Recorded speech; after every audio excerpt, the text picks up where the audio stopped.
دوستو یہ ہے پرانی دلی کا سب سے پہلا مزار، اور یہ مزار ہے حضرت شاہ ترکمان بیابانی رحمۃ اللہ علیہ کا۔ یہ وہ جگہ ہے جہاں پہلے خطرناک جنگل بیابان ہوا کرتا تھا، لیکن آج یہ جگہ شہر کے بیچوں بیچ بھیڑ بھاڑ کے علاقے میں ہے اور اس مقام کو ترکمان گیٹ کہا جاتا ہے۔ دوستو آج کی اس ویڈیو میں آپ حضرت شاہ ترکمان بیابانی رحمۃ اللہ علیہ کے حالات، ان کی کرامات کے بارے میں جانیں گے۔ ساتھ ہی اس ویڈیو میں یہ بھی بتایا جائے گا کہ جب ایک شخص نے آپ کے عرس کے میلے میں گناہ کیا تو آپ نے اسے کیا سزا دی اور درگاہ کے خادم کو کیا ہدایت جاری کی۔ دوستو میں آپ کا دوست بلال راز پرانی دلی کے سب سے پہلے بزرگ شمس العارفین حضرت شاہ ترکمان بیابانی رحمۃ اللہ علیہ کے حالات پر ایک نایاب ویڈیو لے کر حاضر ہوا ہوں۔ اس ویڈیو کو مکمل دیکھیں، چینل کو سبسکرائب کر دیں تاکہ ہمارا اور آپ کا رابطہ ہوتا رہے۔ آئیے آج کی ویڈیو کا آغاز کرتے ہیں۔ حضرت شاہ ترکمان بیابانی کا اصل نام کسی کتاب میں نہیں ملتا۔ ہر کتاب میں آپ کو شمس العارفین کہا گیا ہے، جو غالباً آپ کا لقب ہے، نام نہیں۔ آپ کو شاہ ترکمان بیابانی اس لیے کہا جاتا ہے کیونکہ جس جگہ آج آپ کا مزار ہے یہاں جنگل اور بیابان تھا۔ آپ شہر سے باہر اسی بیابان میں رہتے تھے، اسی لیے آپ شاہ بیابانی کے نام سے مشہور ہو گئے۔ ترکمان کا مطلب ہوتا ہے کہ ترک جیسا شخص یا ترک قوم کا فرد۔ اس سے اندازہ ہوتا ہے کہ آپ ترک نسل سے تعلق رکھتے تھے۔ آپ ازبکستان کے شہر کھیوا کے رہنے والے تھے۔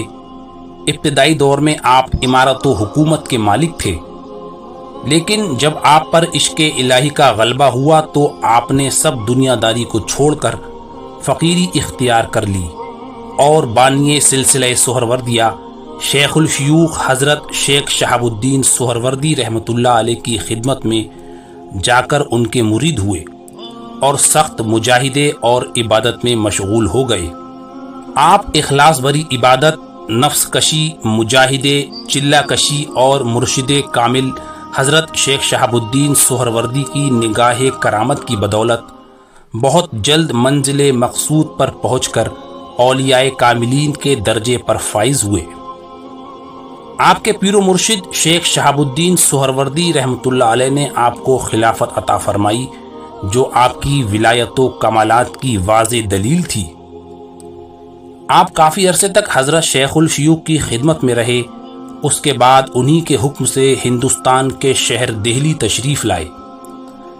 آپ جس وقت دہلی تشریف لائے اس وقت دہلی میں حضرت سلطان شمس الدین التمش رحمۃ اللہ علیہ کی حکومت تھی۔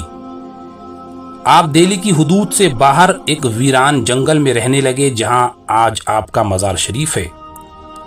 بیابان میں رہنے کی وجہ سے ہی لوگ آپ کو بیابانی کہنے لگے۔ سلطان شمس الدین التمش جو ولیوں کے بڑے چاہنے والے اور خود ایک ولی صفت عادل بادشاہ تھے، جب انہیں آپ کے بارے میں علم ہوا تو آپ کی زیارت کو تشریف لائے، آپ سے دعائیں لیں، فیض حاصل کیا اور کافی بار اصرار کیا کہ حضور آپ اس ویرانے میں پڑے ہوئے ہیں، یہ مجھے مناسب نہیں معلوم ہوتا، آپ شہر کے اندر تشریف لے چلیں، میں وہاں آپ کی رہائش کا بہترین انتظام کر دوں گا۔ مگر شاہ بیابانی فرماتے کہ نہیں، مجھے اسی گوشے میں پڑا رہنے دے، میں مخلوق سے علیحدہ ہی اچھا ہوں، یہاں تنہائی میں اللہ اللہ کرتا رہتا ہوں۔ ایک دن سلطان التمش نے بہت زیادہ اصرار کیا کہ حضور آبادی میں چلیے، آپ آبادی میں رہیں گے تو خدا کے بندوں کو آپ کی قربت سے فائدہ ہوگا۔ آپ نے بادشاہ سے فرمایا، گھبراتا کیوں ہے؟ اللہ کو منظور ہوا تو جہاں میں بیٹھا ہوں وہی آبادی ہو جائے گی، یہ جنگل میں منگل ہو جائے گا۔ اللہ تعالیٰ اپنے دوستوں کی بات کہاں ٹالتا ہے۔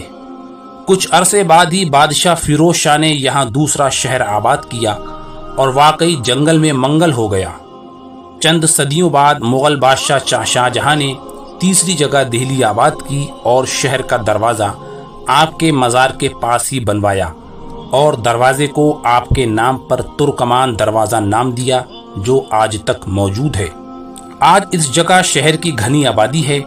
اللہ کے ولی کی زبان سے نکلنے والا ہر لفظ سچ ثابت ہوا اور وہ بیابان آج ایک بھیڑ والے شہر میں بدل گیا ہے جو دہلی میں ترکمان گیٹ کے نام سے مشہور ہے۔ شمس العارفین حضرت شاہ ترکمان بیابانی رحمۃ اللہ علیہ کافی جلالی بزرگ تھے۔ آپ تنہائی پسند تھے، لوگوں کی بھیڑ بھاڑ، نام و نمود کی دنیا سے دور تنہائی میں عبادت و ریاضت میں مشغول رہتے۔ آپ کی آنکھیں ہر وقت سرخ رہتی، کسی کی مجال نہ تھی جو آپ سے آنکھیں ملا سکتا۔ آپ پر ہر وقت جذب و جلال کی کیفیت طاری رہتی۔ آپ جو اپنی زبان مبارک سے فرما دیتے ویسا ہی ہوتا۔ آپ کی خوراک کا عالم یہ تھا کہ جنگل کے پتوں اور پھلوں کو کھا کر اپنا پیٹ بھرتے۔ کافی لمبے عرصے تک آپ نے سر سے تکیہ نہ لگایا۔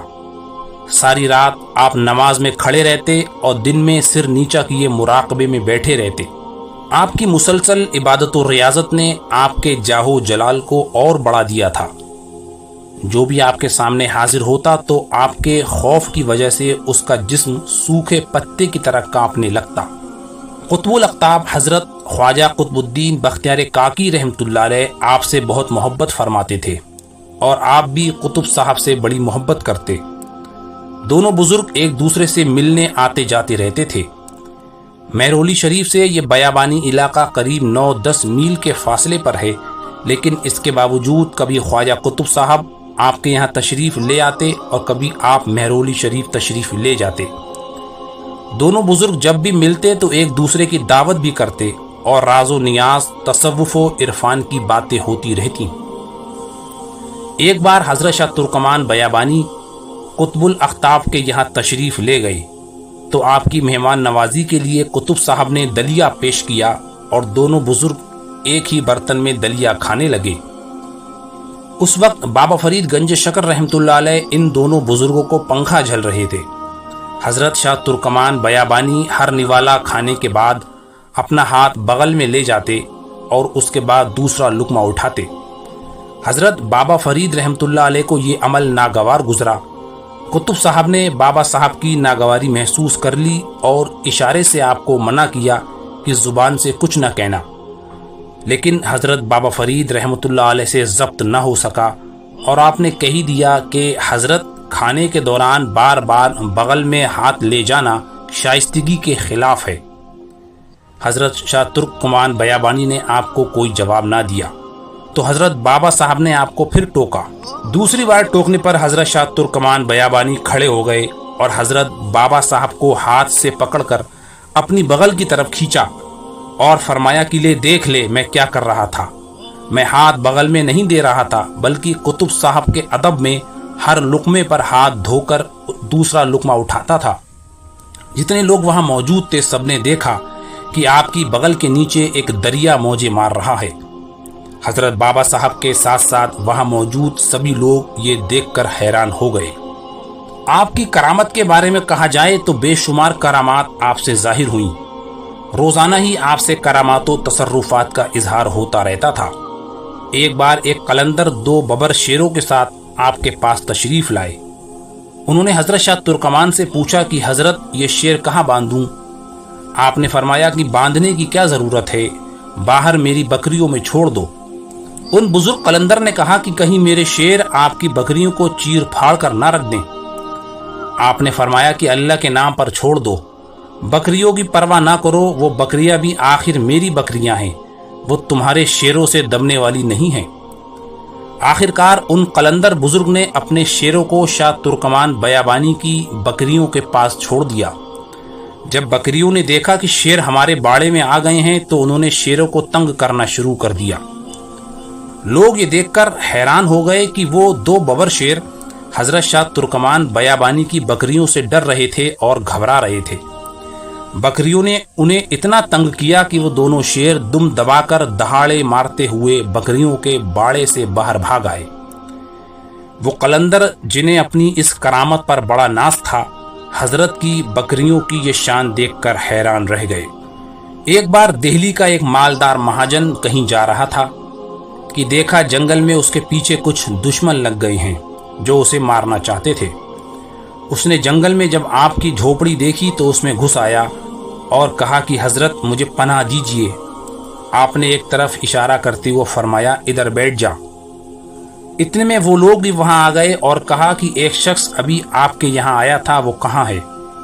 آپ نے ان لوگوں سے فرمایا کہ دیکھ لو۔ انہوں نے پوری جھوپڑی میں تلاش کر لیا پر وہ آدمی انہیں نظر نہیں آیا، حالانکہ وہ آدمی سامنے بیٹھا اپنی آنکھوں سے ان سب کو دیکھ رہا تھا۔ خوب تلاش کرنے کے بعد بھی جب وہ مہاجن ان لوگوں کو نظر نہ آیا تو وہ لوگ واپس لوٹ گئے۔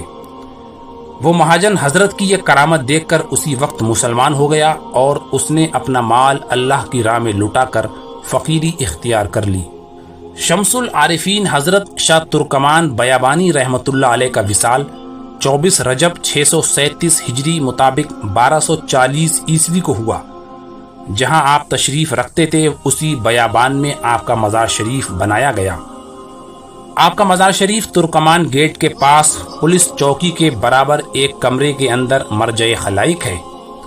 آپ کا سلسلہ طریقت بھی جاری ہوا اور اب بھی کہیں کہیں آپ کے سلسلے کے لوگ پائے جاتے ہیں، لیکن بہت کم تعداد میں، اور جو بھی آپ کے سلسلے سے جڑے ہوتے ہیں وہ بہت کامل اور دنیا سے لا تعلق ہوتے ہیں۔ کتابوں میں آپ کے ایک خلیفہ حضرت مجنو شاہ رحمۃ اللہ علیہ کا ذکر ملتا ہے جو اصفہان کے رہنے والے تھے۔ حضرت شاہ ترکمان بیابانی نے آپ کو خلافت دے کر قصبہ گنور ضلع بدایوں کا قطب بنا کر وہاں بھیج دیا تھا۔ آپ بھی اپنے پیر و مرشد کی طرح جنگلوں میں رہتے اور جنگل کے پھل اور پتے کھاتے تھے۔ آپ کا مزار گنور ضلع بدایوں میں ہے۔ حضرت شاہ ترکمان بیابانی رحمۃ اللہ علیہ کے مزار سے آج بھی فیض جاری ہے۔ اس مقام پر بڑی روحانیت ہے اور یہاں دل کو بڑا سکون حاصل ہوتا ہے۔